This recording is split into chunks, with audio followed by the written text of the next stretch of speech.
अस्सलामु अलैकुम वरहमतुल्लाह। कैसे हैं जी मोअज़्ज़ज़ सामीन, उम्मीद है ये तमाम लोग खैर वाफियत से होंगे।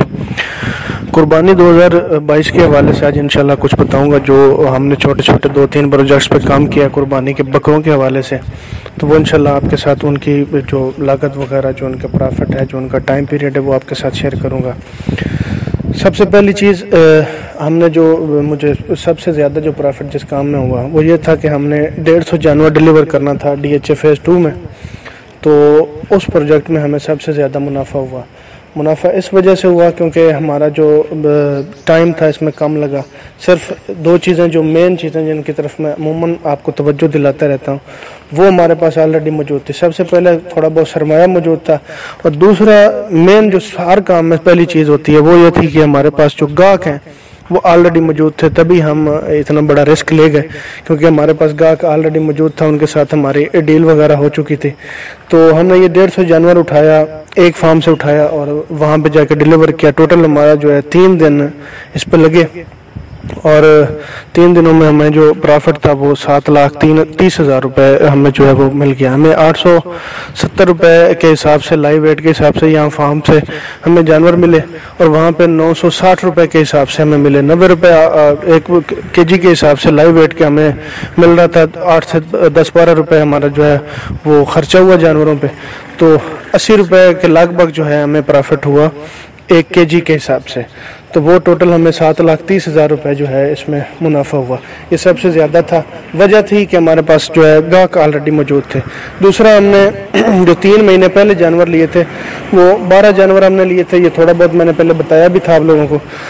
तो वो जो 12 जानवर थे वो हमें जो उस वक्त टोटल उनके खर्चात मिला के हमें 26,000 रुपये के हिसाब से पुट्ठा जो है अपने फार्म पे पड़ गया था।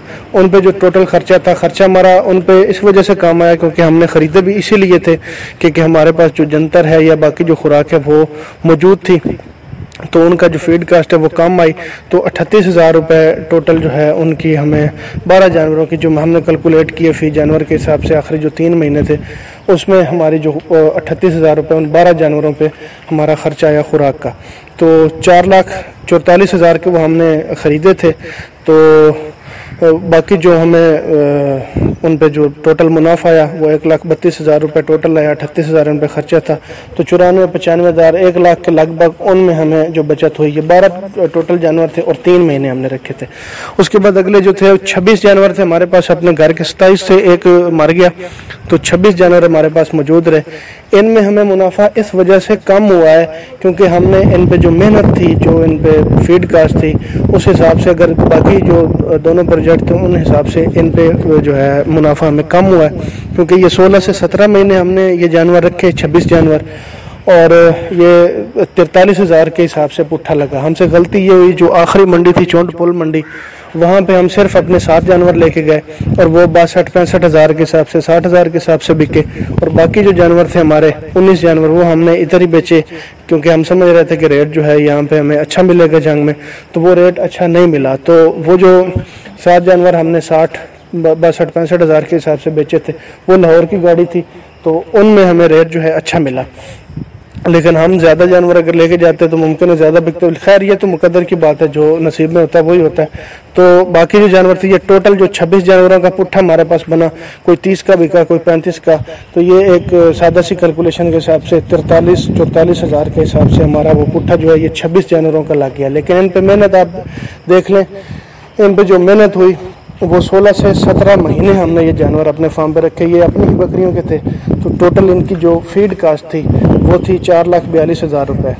ये कैलकुलेशन के हिसाब से मुमकिन है कि ये थोड़ा बहुत फ़र्क हो, लेकिन 4.5 लाख के करीब उनकी जो फीड कास्ट है ये हमारे पास आई इन 26 जानवरों की।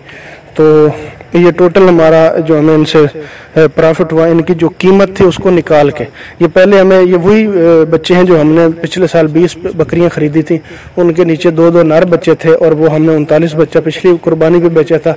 इस दफ़ा कुछ पट्ठे निकल आई और 27 टोटल जानवर नर निकले और बाकी जो थी 7-8 पट्ठे थी। तो वो भी हमारे पास इजाफी खड़ी हैं। तो उनकी कीमत हमने नहीं डाली, सिर्फ इन पे जो अखराजात आए हैं हमने वो डाले। 4,42,000 वो बनाए, तो 6,76,000 रुपये इस पर जो तीसरा था ये उनकी मैं फिजिबिलिटी दे रहा हूँ। जो 26 जानवर हमारे पास अपने मौजूद थे, वक्तन फ़वक्तन उनकी वीडियोज़ वगैरह भी मैं लगाता रहता था आपके साथ। तो गलतियाँ इस कुर्बानी पे बड़ी हुई। जो 2021 की कुर्बानी थी उसको अगले 3-4 सालों में ना लोग याद करेंगे, जो व्यापारी हजरात थे, क्योंकि पिछली कुर्बानी पे बड़ा मुनाफा हुआ लोगों को और इस कुर्बानी पे उस लिहाज से मुनाफा नहीं हुआ। वजह एक शोर थी कि जनाब लंपी स्किन एक बीमारी आ गई है बड़े जानवरों के, तो बड़े जानवर जो हैं वो लोग नहीं खरीदेंगे और उस लिहाज से जो छोटे जानवर हैं उनके रेट जो हैं वो बड़े अप हो जाएंगे। तो लोगों ने महीना डेढ़ पहले ही जानवरों को जो है पकड़ पकड़ के अपने फार्म पे लाना शुरू कर दिया, जो व्यापारी हजरात थे। तो जो घरेलू लोग थे उनके तो 2 महीने पहले ही उसी अच्छे रेट पे बिक गए, लेकिन अभी जो व्यापारी हजरात थे उन्होंने इतना माल स्टॉक कर लिया। एक गलती ये थी। दूसरा ये था कि जो लोगों की कुव्वत खरीद है वो बहुत कम थी। मुसलसल मुल्की हालात आपके सामने हैं, तो उस वजह से लोगों का जो मेयार ज़िंदगी है वो बुलंद नहीं हो पाया। तो लोगों में कुव्वत खरीद कम होने की वजह से जानवर भी बहुत थे, वाफर मकदार में थे। कराची का मुझे पता नहीं, फैसलाबाद, लाहौर और ये जो रावलपिंडी की मंडी थी, सबसे टॉप पे रावलपिंडी रही है, यहाँ में मौजूद था। यहाँ पे सारे जानवर जो है अच्छे रेट पे बिक गए। लाहौर में भी जिन लोगों से रब्ता था वो बता रहे थे कि अच्छे रेट पे बिक गए। बाकी जितने भी शहर थे उनमें हर ईद के तीसरे दिन तक जो है आप जानवर खड़े रहे, लोग भी आते रहे, गाहक भी आता रहा, लेकिन इतने लोगों ने अखराजात कर लिए थे अपने जानवरों पे, इतने महंगे ले लिए थे। फिर जो वनडे की आइटम से वो इतनी महंगी थी कि लोग उस हिसाब से जो है वो ख़रीद ही नहीं पा रहे थे। तो ये बड़े मसाइल आए हैं इस कुर्बानी पे। तो मुमकिन है अगले साल जो है इंशाल्लाह मैं एक वीडियो बनाऊंगा जिस पे ये 2-4 चीज़ों को जहन में रख के जो 2023 की कुर्बानी कैसी होगी थोड़ा बहुत कोशिश करेंगे आपको बताने की। इंशाल्लाह अगली वीडियो में वो डिस्कस करूँगा। आज के लिए इतना ही। जज़ाकल्लाह कुमुल खैर।